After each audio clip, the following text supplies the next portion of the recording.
MrBeast just destroyed his reputation even more. He's now being called out by OG YouTubers like Dan TDM, who I don't think has ever spoken on any drama ever. Dan is like the most wholesome, drama-free YouTuber of all time, and even he had to call out MrBeast. So we're gonna go over all of the updates since my last video 3 whole weeks ago. Still no response from MrBeast, by the way. 2 months have passed since the drama has started. Apparently he's going for the silent strategy. We'll see how that works out. Anyways, let's start with the new collab between MrBeast, KSI, and Logan Paul. MrBeast, KSI, and Logan Paul are releasing Lunchly, a Lunchables competitor. It will feature Prime, Feastables chocolate, and a variation of food. And then we got a bunch of promo pictures. Here we got the Lunchly, a bunch of Feastables bars. We got the Turkey Stack'ems, the Fiesta Nachos, and the pizza. Here's what people are saying. This will definitely be less healthy than Lunchables. I wouldn't consume anything tied to Logan Paul. Wow, more subpar, cheaply made shit with YouTuber branding on it. You're gonna have to take out a loan to afford this. Here's a video of their announcement stream. Perhaps you are familiar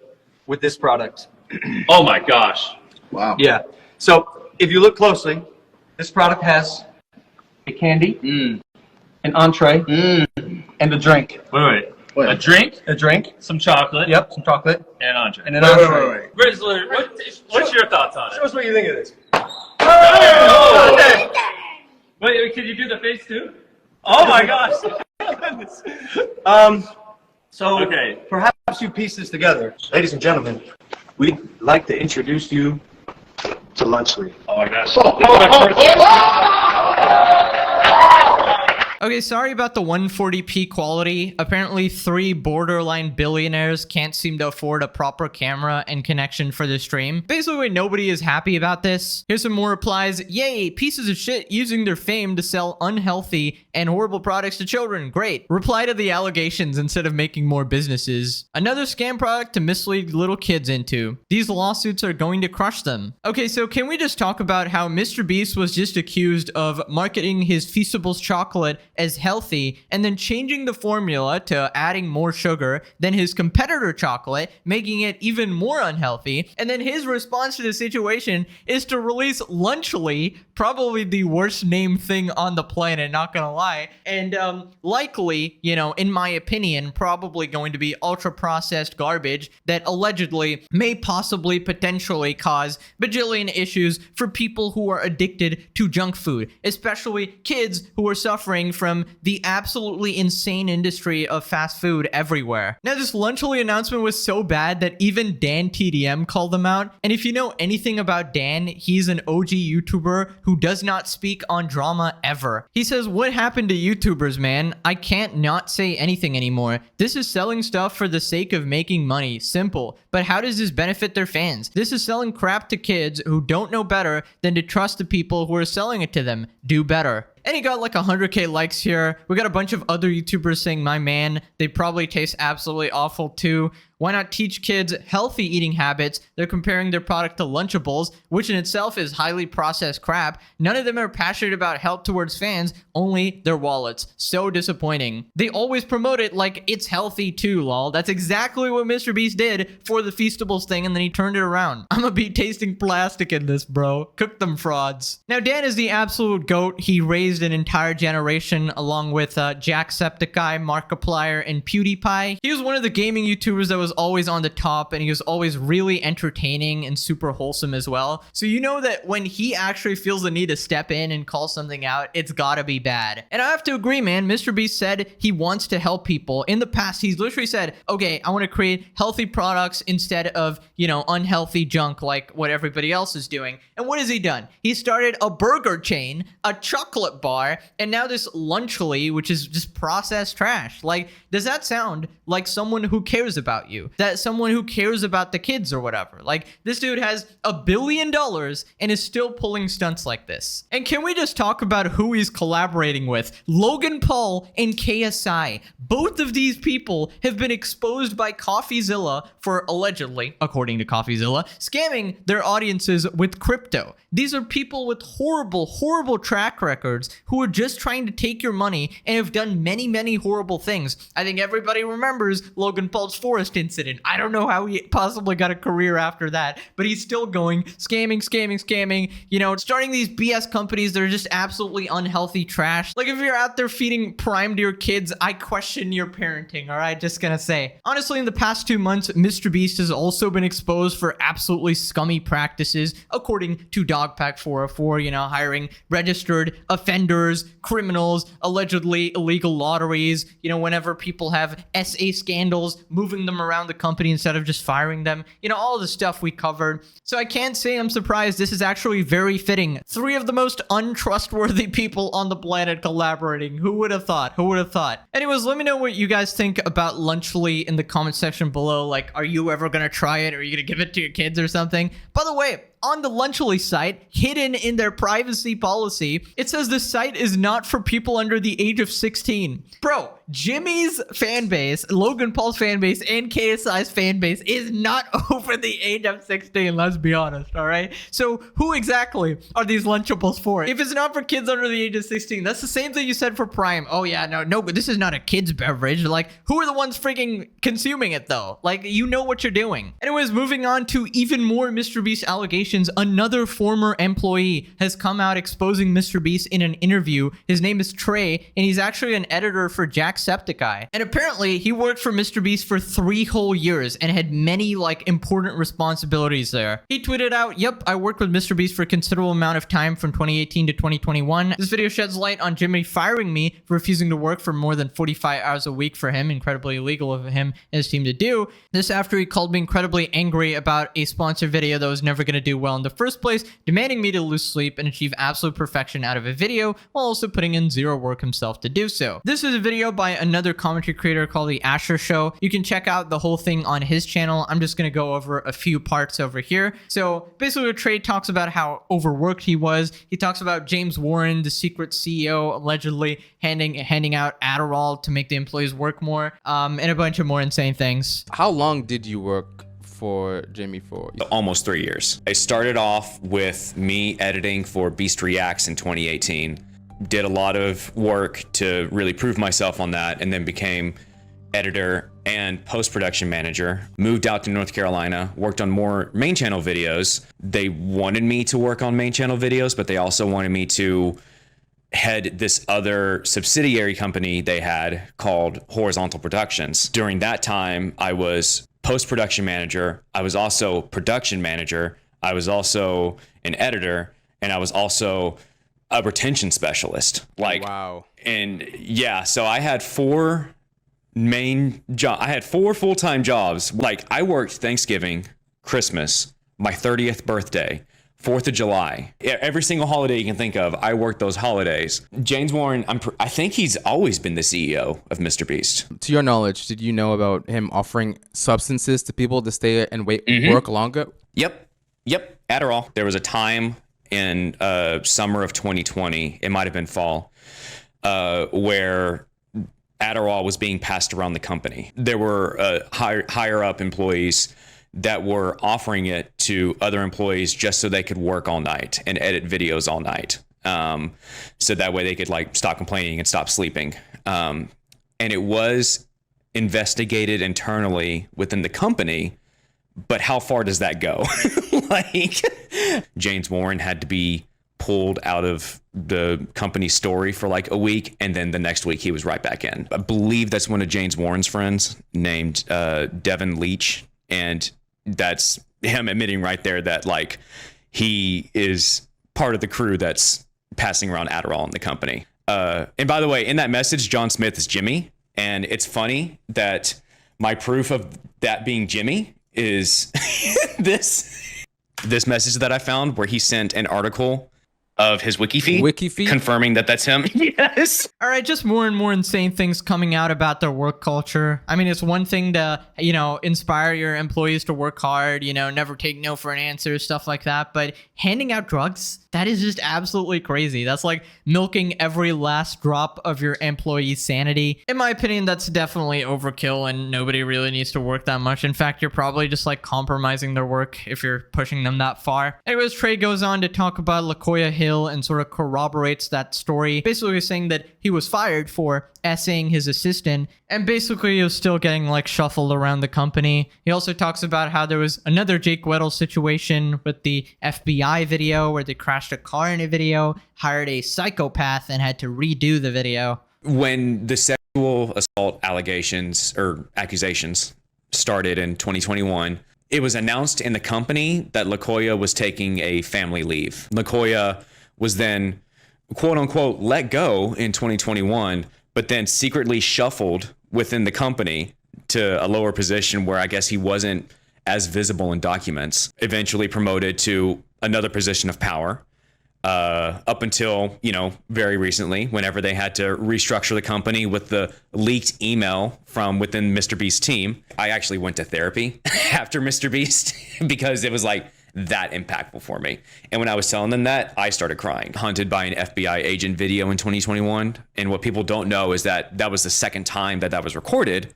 Very similar to the Jake Weddle story. The first time that they recorded it, they didn't vet the FBI agent talent properly, and it ended up that guy was a psychopath and like bumped into the car that Ava and Chandler and all the other talent were in and like made them drive off the road and crash. Yeah, it definitely doesn't seem like a safe work environment, but anything for another banger video, just need another 100 million views, bro. That's all that matters here. But yeah, that was Trey's testimony there, having worked for MrBeast for 3 whole years, having several major roles at his company. It's a pretty trusted source there. Anyways, moving on to this next part of people accusing MrBeast of faking videos, except this includes the philanthropy videos as well, which is a very serious allegation because if you're going to be faking charity stuff, that is obviously one of the worst things you can do. But this allegation is by a YouTuber named Snoop. The video is titled, "Times MrBeast Faked His Philanthropy Videos."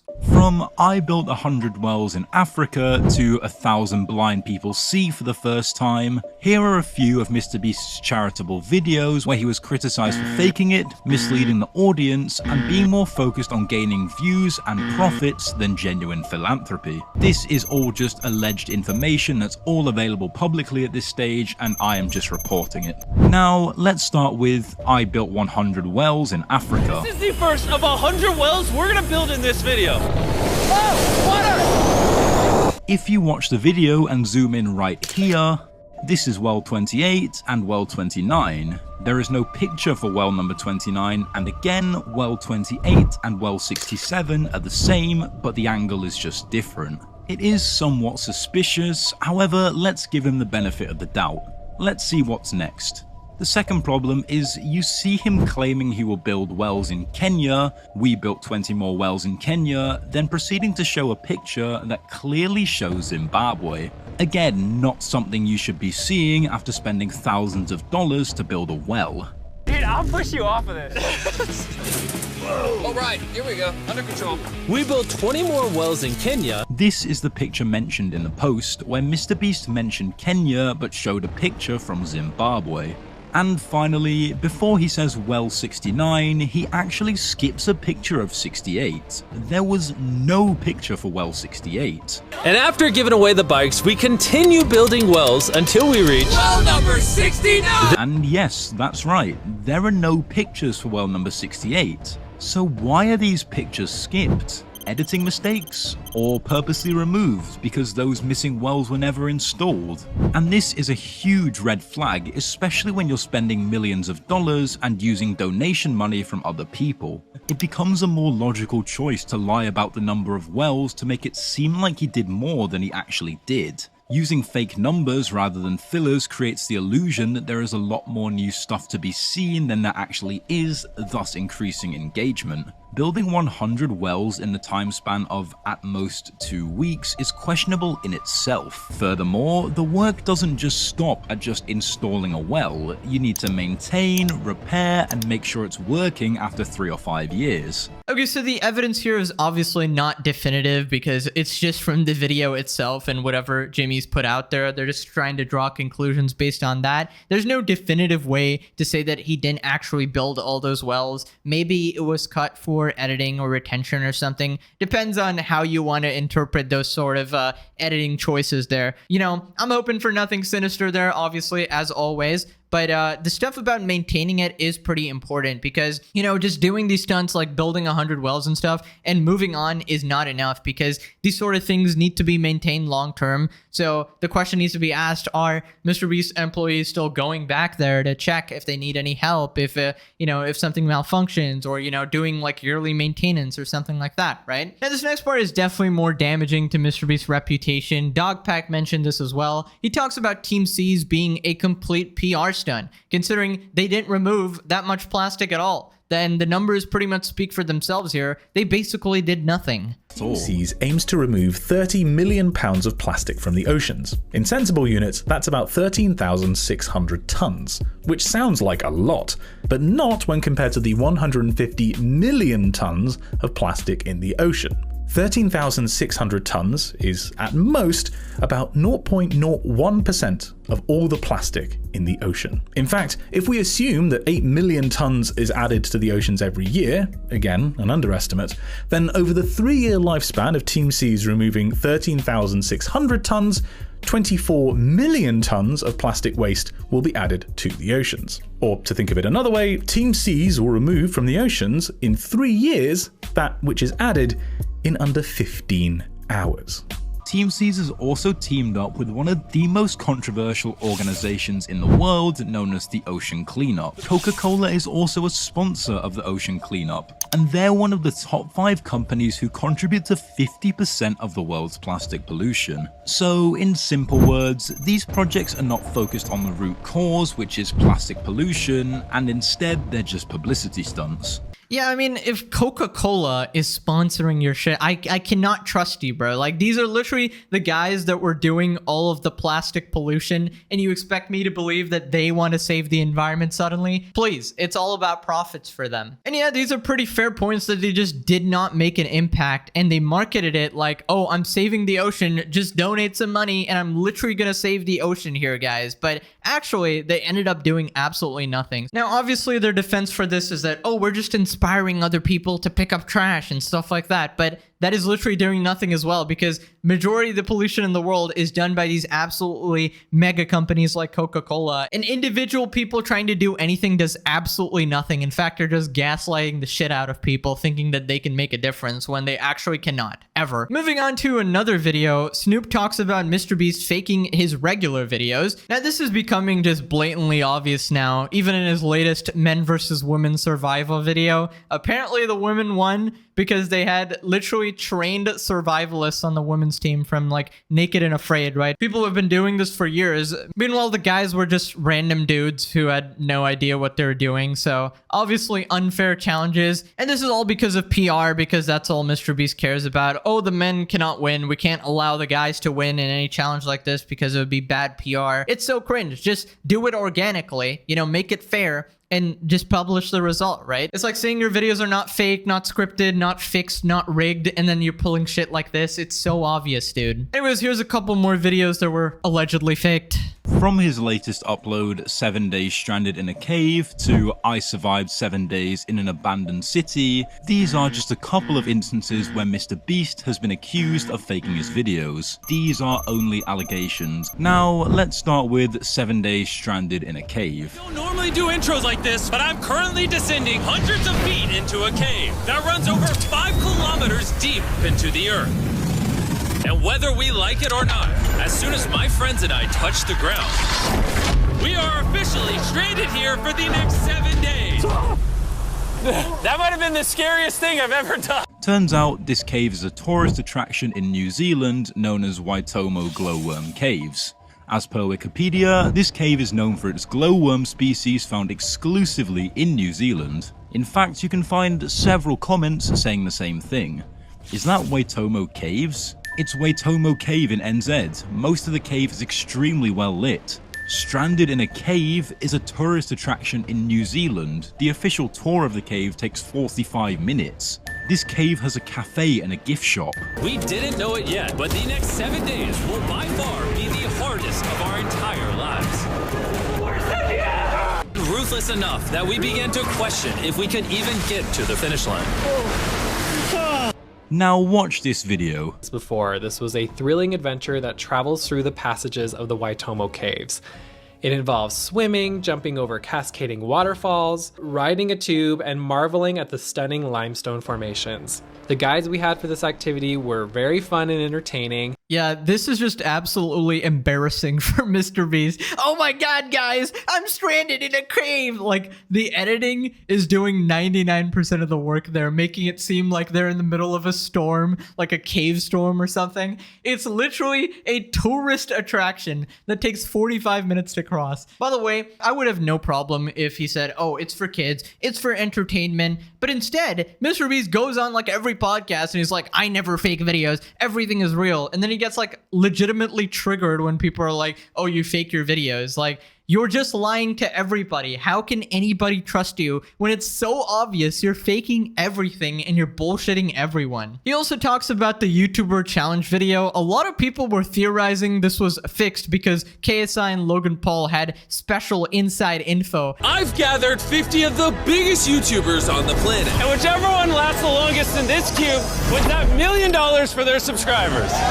Logan Paul and KSI didn't ride the bus to the location like the other contestants. You see, it's 50 YouTubers in the box fighting for $1 million. Only 48 of the YouTubers in this event were on the bus. 2 of them had already arrived early, and they're the first 2 people you see when you open the video. Logan Paul and KSI. I know what one of them is. What? Our biggest fan for all of us.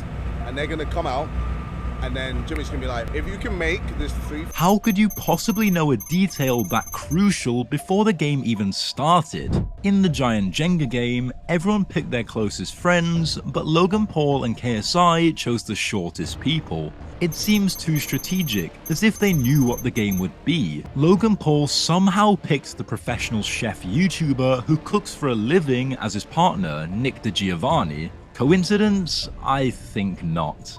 Bro, how'd you end up with Nick? He said it.